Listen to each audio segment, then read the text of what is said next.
আসসালামু আলাইকুম। আশা করি সকলেই ভালো আছেন। যুব ও ক্রীড়া মন্ত্রণালয়ে একটি নিয়োগ সার্কুলার প্রকাশ করা হয়েছে, যেটা কিন্তু সরকারি একটি নিয়োগ সার্কুলার। চাইলে আপনারা আবেদন করতে পারেন, যেটা বর্তমানে চলমান রয়েছে। তো আজকের এই ভিডিওর মাধ্যমে এই নিয়োগ সার্কুলার নিয়ে বিস্তারিত আলোচনা করা হবে। এখানে পদের নাম, পদের সংখ্যা, শিক্ষাগত যোগ্যতা তথ্য রয়েছে। আদারওয়াইজ আবেদন সম্পর্কীয় তথ্যগুলো আপনাদেরকে জানানো হবে। তো এখানে বলা হয়েছে জাতীয় ক্রীড়া পরিষদের রাজস্ব খাতভুক্ত নিয়োগ সার্কুলার, অর্থাৎ জাতীয় ক্রীড়া পরিষদের সরকারি স্থায়ী পার্মানেন্ট একটি সরকারি চাকরি।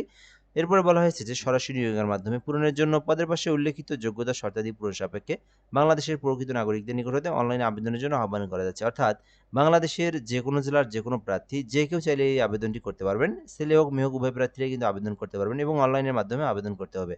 তো এখানে পদের নাম, পদের সংখ্যা তথ্যগুলো দেওয়া রয়েছে। এই বিষয়গুলো আমরা দেখে নেব। তার মধ্যে একটি সংক্ষিপ্ত করে বিষয় বলে রাখি। যারা ভিডিওটা আমাদের ইউটিউব থেকে দেখতেছেন, যদি আমাদের ইউটিউবে আপনি নতুন হয়ে থাকেন, অবশ্যই সাবস্ক্রাইব করে রেখে দেবেন। আর ফেসবুক থেকে দেখলে অবশ্যই পেজটি ফলো করে রাখবেন।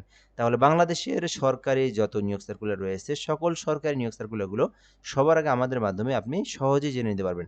এখানে বলা হয়েছে প্রশাসক নিয়োগ দেওয়া হবে। ধানমন্ডি অঞ্চলে একটি পদ রয়েছে। যাদের স্নাতক অথবা ডিগ্রি রয়েছে, অর্থাৎ অনার্স পাস অথবা ডিগ্রি পাস করা রয়েছে এবং ৫ বছরের বাস্তব কাজের অভিজ্ঞতা রয়েছে, তারা কিন্তু প্রশাসক পদে অ্যাপ্লিকেশন করতে পারেন। নবম গ্রেডে নিয়োগ দেওয়া হয়েছে। সরকারি স্থপতি নিয়োগ দেওয়া হবে একটি পদে। যারা স্থপতি বা প্রকৌশল নিয়ে যারা অনার্স কমপ্লিট করেছেন অথবা ডিগ্রি কমপ্লিট করেছেন এবং ৩ বছরের কাজের অভিজ্ঞতা রয়েছে, স্থপতি পদে আবেদন করতে পারেন। প্রশিক্ষক নিয়োগ দেওয়া হবে ৩য় গ্রেডে, ২৪টি পদ রয়েছে। চাইলে আবেদন করতে পারেন। এখানে বলা হয়েছে যে যেহেতু উল্লেখিত ডিপ্লোমা অর্জনের জন্য ন্যূনতম স্নাতক পাস প্রয়োজন, সেহেতু স্নাতক সহ খেলাধুলা প্রশিক্ষণের ডিপ্লোমা থাকলে আপনি প্রশাসক ৩য় গ্রেড এই পদে অ্যাপ্লিকেশন করতে পারবেন। এরপর রয়েছে উপসহকারী প্রকৌশলী সিভিল নিয়োগ দেওয়া হবে ১০ম গ্রেডে। এখানে ৮টি পদ রয়েছে। যারা সিভিল প্রকৌশলে ডিপ্লোমা করেছেন তারা কিন্তু উপসহকারী প্রকৌশলী এই পদে অ্যাপ্লিকেশন করতে পারবেন। এছাড়াও উপসহকারী প্রকৌশলী ইলেকট্রিক্যাল নিয়োগ দেওয়া হবে, ৪টি পদ রয়েছে।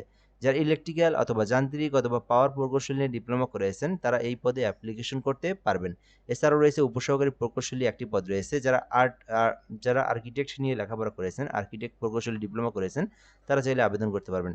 এছাড়াও রয়েছে সহকারী পরিকল্পনা গবেষণা অফিসার একটি পদ রয়েছে। যারা অর্থনীতি অথবা সমাজবিজ্ঞান অথবা পরিসংখ্যান এখানকার যেকোনো একটি সাবজেক্ট নিয়ে যদি আপনি অনার্স কমপ্লিট করে থাকেন অথবা ডিগ্রি কমপ্লিট করে থাকেন, সেক্ষেত্রে আপনি এই পদে অ্যাপ্লিকেশন করতে পারবেন। গ্রন্থকারিক নিয়োগ দেওয়া হবে একটি পদে। যেহেতু উল্লেখিত ডিপ্লোমা অর্জনের জন্য ন্যূনতম স্নাতক পাস, সেই ক্ষেত্রে স্নাতক সহ পাঠাগার বিষয়ে ডিপ্লোমা করা থাকলে গ্রন্থকারিক পদে আপনি আবেদন করতে পারবেন। রিপোর্টার নিয়োগ দেওয়া হবে একটি পদে। স্নাতক পাশে আবেদন করতে পারবেন। চাইলে দেখতে পারেন এই পদ ১১ গ্রেডে নিয়োগ দেওয়া হয়েছে। ইনস্ট্রাক্টরস নিয়োগ দেওয়া হবে একটি পদ রয়েছে। যেহেতু উল্লেখিত ডিপ্লোমা অর্জনের জন্য ন্যূনতম স্নাতক পাস, সেক্ষেত্রে স্নাতক সহ শারীরিক শিক্ষা ও খেলাধুলায় ডিপ্লোমা থাকলে আপনি ইনস্ট্রাক্টরস পদে অ্যাপ্লিকেশন করতে পারবেন। তো এখানে অনেকগুলো পদ রয়েছে, আপনি দেখতে পারেন। এরপরেও কিন্তু এখানে পদের সংখ্যা রয়েছে। সার্ভেয়ার একটি পদ রয়েছে। ৫ বছরের অভিজ্ঞতা থাকলে এই পদে আবেদন করা যাবে। কার্য সহকারী পদ রয়েছে ৩টি। মাধ্যমিক স্কুল সার্টিফিকেট অর্থাৎ এসএসসি পাস করা থাকলে আবেদন করা যাবে। সহকারী স্যানিটারি ইন্সপেক্টর রয়েছে, চাইলে আবেদন করতে পারেন। ২ বছরের মাধ্যমিক অভিজ্ঞতা সহ মাধ্যমিক স্কুল সার্টিফিকেট থাকলে আবেদন করা যাবে। মালি পদ রয়েছে। ফুলের বাগান সম্বন্ধে অভিজ্ঞতা থাকলে আপনি মালি পদে আবেদন করতে পারবেন।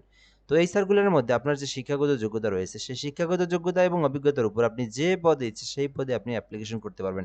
অ্যাপ্লিকেশন করতে বাংলাদেশী নাগরিক হতে হবে, একম সত্ত্বেও দ্বিতীয় সত্ত্বেও আপনার বয়স থাকতে হবে ১৮ হতে ৩২ বছর পর্যন্ত। তাহলে আপনি এই সার্কুলারের এই পদে অ্যাপ্লিকেশন করতে পারবেন। এরপরের স্টেপ হচ্ছে আপনাকে অনলাইনের মাধ্যমে আবেদন করতে হবে। যারা নিজেরা আবেদন করতে পারেন nscteletalk.com এই যে লিঙ্কটা দেখতে পারতেছেন, এই লিঙ্কে প্রবেশ করে মূলত আপনাকে এই আবেদনটি করতে হবে। এর পরবর্তী বিষয়গুলো দেখব। এই আবেদন করতে যে বিষয়গুলো খুবই গুরুত্বপূর্ণ, সময়সীমা। বর্তমানে এই আবেদনটি চলমান রয়েছে। আপনি এই আবেদনটি এই মাসের একদম শেষ তারিখ পর্যন্ত করা যাবে। অর্থাৎ জুলাই মাসের ৩০ তারিখ পর্যন্ত আবেদনটা চলমান থাকবে। বর্তমানে আবেদন কিন্তু চলমান রয়েছে। ৩০ তারিখ পর্যন্ত আবেদন করা যাবে। সো আবেদন হয়ে গেলে আপনাদেরকে সরকারি ফি জমা দিতে হবে। সরকারি ফি এখানে বলা হয়েছে ১ থেকে ৮ নম্বর কর্মীকে আবেদন করলে ৳২২৩, ৯ নম্বর থেকে ১০ নম্বর কর্মীকে আবেদন করলে ৳১১২ জমা দিতে হবে। আর ১২ থেকে ১৪ নম্বর কর্মীকের মধ্যে আবেদন করলে শুধুমাত্র ৳৫৬ দিয়েই আপনার পেমেন্ট আপনি সম্পূর্ণ করতে পারবেন। এবং পেমেন্টটা সম্পূর্ণ করার প্রসেসটা হচ্ছে NSC user ID 16322 pin number দিয়ে আবার 12 তে সেন্ড করলেই 16322 নাম্বার সেন্ড করলেই আপনার আবেদনটা হবে। দেন আপনার পেমেন্টটা কিন্তু সাকসেসফুলি সম্পূর্ণ হয়ে যাবে। সো আশা করি বুঝতে পেরেছেন জাতীয় ক্রীড়া পরিষদের নিয়োগ সার্কুলার সম্পর্কে তথ্যগুলো। তো এই পর্যন্তই আজকের ভিডিওটা। যদি আরও কোনো কিছু জানতে চান কমেন্ট করতে পারেন। রিপ্লাইয়ের মাধ্যমে সেটিকে জানিয়ে দেওয়া হবে ইনশাআল্লাহ। ভালো থাকবেন। আসসালামু আলাইকুম।